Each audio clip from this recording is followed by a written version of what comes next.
اگر آپ کو ایمان اور یقین حاصل ہو تو پھر دعا کریں اللہ اس پر استقامت عطا فرمائے، پھر اس پہ ڈٹ جائے۔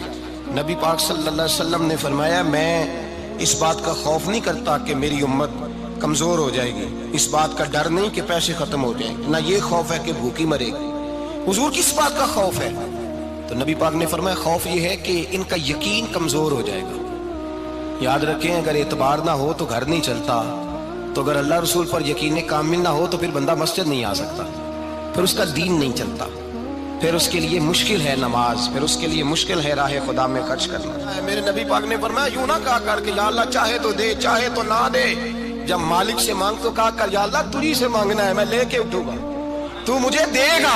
فرمایا جتنا تیرا یقین کامل ہوگا اتنا ہی اللہ تجھے جھولی بھر کے عطا فرمائے گا۔ کمزور سا مسلمان، لڑکھڑاتا سا مسلمان دیکھتا ہوں کرتا ہوں، اور یہ بھی نہ دیکھا کریں بھائی ایمان یقین کو استقامت کے درجے پہ لیں، یہ نہ دیکھا کریں کہ وہ کیسے دے گا، وہ کسی وسیلے کا محتاج نہیں ہے، وسیلے کو پسند کرتا ہے، پر وسیلے کا محتاج وہ بغیر وسیلے کے بھی دے دیتا ہے۔ ہر آدمی ماں باپ کے ذریعے پیدا ہوتا ہے، اگر پیدا کرنا چاہے تو جناب عیسیٰ کو بغیر باپ کے پیدا کر دیتا ہے، اگر پیدا کرنا چاہے تو حضرت آدم کو بغیر ماں اور باپ کے پیدا کر دیتا ہے۔ جب یقین رکھیں، یقین قرآن مجید پڑھیے، حضرت موسیٰ علیہ السلام فرعون کے دربار میں کھڑے ہیں، چاروں جانب دشمن ہی دشمن ہے،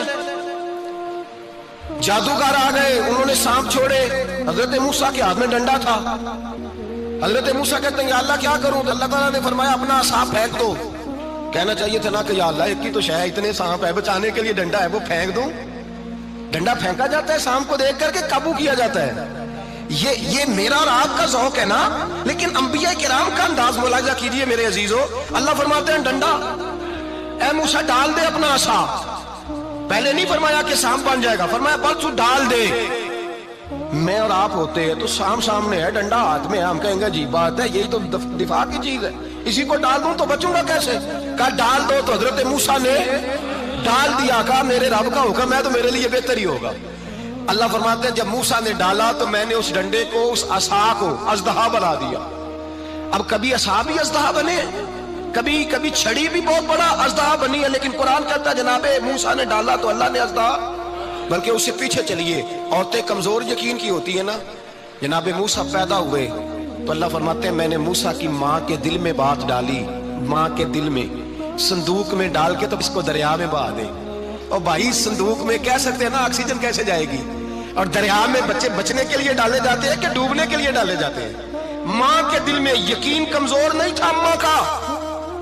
انبیاء کے ماں باپ موحد ہوتے ہیں، دین کو ماننے والے، ماں کے دل میں اللہ نے باپ، اللہ قرآن میں کہتے میں نے وحی کی، میں نے القاء کیا، میں نے بات ڈالی۔ حضرت موسیٰ کی ماں کہتی ہے میں نے ڈال کے نا سمندر میں بیٹا، میں نے سمندر میں بیٹا ڈال کے صندوق میں بند کر کے رب کے حوالے کیا۔ آپ فرماتے ہیں میرے مالک کا بھروسہ کیا تو پھر میرے مالک کا کام دیکھو، کمال دیکھو، میں نے دریا میں ڈالا، اللہ نے فرعون کے گھر میں میرے بیٹے کی پرورش کرا دی۔ یہ یقین کی حضرت موسیٰ کے پاس قوم آئی، قرآن پڑھیے، کہ جناب پانی چاہیے، وَإِذِ اسْتَسْقَىٰ مُوسَىٰ لِقَوْمِهِ، موسیٰ نے اپنی قوم کے لیے پانی مانگا، ہم نے کہا فَانْفَجَرَتْ مِنْهُ اثْنَتَا عَشَرَةَ عَيْنًا، اپنا ڈنڈا پتھر پہ مارو، عقل والا آدمی ہوتا تو اڑ جاتا، کہتا یا اللہ پتھروں سے بھی کبھی پانی نکلا ہے؟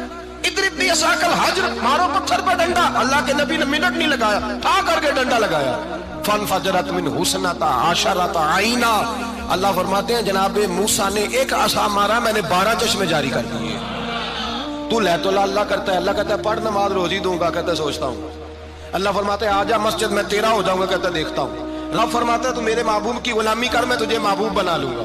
تو کہتا ہے تھوڑا بڑا ہو کے داڑھی رکھنی نہیں، ابھی سیانا ہو کے میں ذرا سرٹیفکیٹ لے لوں اسرائیل سے کہ کتنے سالوں کے بعد آئیں گے، پھر شروع کروں گا۔ پروگرام بنا رہا ہے، ابھی تو ارادے میں ہے، اللہ کے پیغمبر کا ڈنڈا، اور اس سے زیادہ آگے بات ہو گئی، پیچھے فوج لگی ہوئی ہے فرعون کی، مجمع ہے، ہزاروں لاکھوں کا لشکر لے کے، تلواریں نیزے، فرعون پیچھے، آگے دریا آ گیا۔ حضرت موسیٰ علیہ السلام کھڑے ہیں، اب کدھر جائیں؟ اللہ پاک نے فرمایا مارو ڈنڈا۔ کہاں؟ پانی پہ ڈنڈا مارو۔ اب حضرت موسیٰ علیہ السلام پانی پہ ڈنڈا مارے تو پانی ابھرے گا، اس سے زیادہ کیا ہوگا؟ پہلے پتھر پہ ڈنڈا مروایا تو پانی نکلا، اب پانی پہ ڈنڈا مروایا، فَإِذْ فَرَقْنَا بِكُمُ الْبَحْرَ فَأَنْجَيْنَاكُمْ وَأَغْرَقْنَا آلَ فِرْعَوْنَ۔ اللہ فرماتے ہیں موسیٰ نے پانی پہ ڈنڈا مارا تو میں نے پانی میں رستے بنا دیے۔ ایک جگہ ڈنڈا مارا تو پانی نکل آیا، دوسری جگہ عصا مارا تو پانی خشک ہو گیا، 12 چشمے بن گئے، 12 رستے بن گئے دریا میں سے۔ حضرت موسیٰ علیہ السلام گزر گئے اور اللہ فرماتے ہیں فرعون بھی آیا تو اسے میں نے غرق کر دیا، اور وہ کھڑا دیکھتا ہی رہ گیا کہ بنا کیا ہے۔ جب یقین کامل نصیب ہوتا ہے، اعتماد کی دولت اللہ دیتا ہے، جب انسان کو یہ انشراح صدر ہو جاتا ہے کہ میری نجات خدا کے حکم میں ہے اور رسول اللہ کے قدموں میں ہے، جب اسے یہ انشراح حاصل ہوتا ہے تو پھر نماز کا لطف آتا ہے۔ غور کیجئے کیا جملہ کہہ دیا میں نے، پھر اسے نماز کا پھر اسے نماز بوجھ نہیں بلکہ نماز نہ پڑھے تو اس پر بوجھ ہوتا ہے، پھر قرآن مجید اس کی روح کا ساتھی ہو جاتا ہے، پھر عبادات، تقوی، پرہیزگاری، پھر وہ ایک سنت کے چھوٹنے پر پریشان رہتا ہے جب یقین کی دولت نصیب ہوتی ہے۔ قرآن مجید فرقان حمید نے کہا ایمان لاؤ تو پھر ایمان پہ ڈٹ جاؤ، مسلمان بنو تو پھر اسلام پر۔ پھر یہ جو کمزوری ہے نا، یہ دیکھتے ہیں، کرتے ہیں، چلتے ہیں، ابھی کل ابھی پرسوں بہانے ہیلے، ابھی میں نماز شروع کرتا ہوں دیکھتا ہوں لا الہ الا اللہ محمد الرسول اللہ صلی اللہ علیہ، جب کسی نے کلمہ پڑھا تو اس پر پورا دین ضروری ہے، پورا۔ اب وہ یہ نہیں کہہ سکتا کہ تھوڑا تھوڑا کر کے آؤں۔ یقین کی دولت نعمت ہے۔ اللہ پاک قرآن مجید میں فرماتے ہیں ان الذین قالوا ربنا اللہ ثم استقاموا، جنہوں نے کہا کہ اللہ ہمارا رب ہے اور پھر وہ اس پر ڈٹ گئے، پھر اس پر وہ کہا تو ڈٹ کھڑے ہو گئے، نہیں اللہ ہی رب ہے، اللہ ہی دینے والا، اللہ ہی مالک، اللہ ہی ہمارا رازق ہے، رب ہی ہمارا سب کچھ۔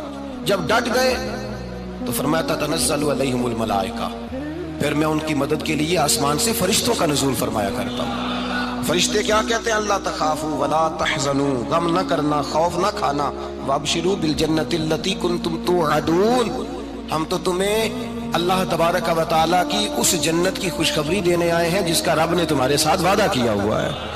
پھر فرشتوں کا نزول ہوتا ہے، لیکن شرط کیا ہے کہ ایمان لائے، اور پھر ایمان پر پھر یہ نہ سوچے کہ وہ کس طرح دے گا، وہ کیسے عطا کرے گا، وہ میری مدد کس طرح کرے گا، نظام کیسے چلے گا۔ ڈٹ جائے کہے میرے اللہ کا حکم ہے تو میں نے حلال ہی کھانا ہے، میرے رب کا حکم ہے تو میں نے تھوڑے پہ ہی گزارا کرنا ہے، میرے مالک کا حکم ہے تو میں نے اپنی جیب دیکھنی ہے، دوسرے کی نہیں دیکھنی، میرے رب کا حکم ہے تو میں نے اس کی اطاعت میں رہنا ہے۔ جب ڈٹ جائے گا اللہ کے احکامات پر، جب ڈٹ جائے گا تو اللہ فرماتا ہے پھر میں تیری مدد کے لیے فرشتوں کا نزول کروں گا۔ نبی پاک صلی اللہ علیہ وسلم نے فرمایا 2 دولتیں اگر کسی کو اللہ دے دے تو سمجھے اللہ نے اسے دنیا کی سب سے زیادہ دولت عطا فرما دی۔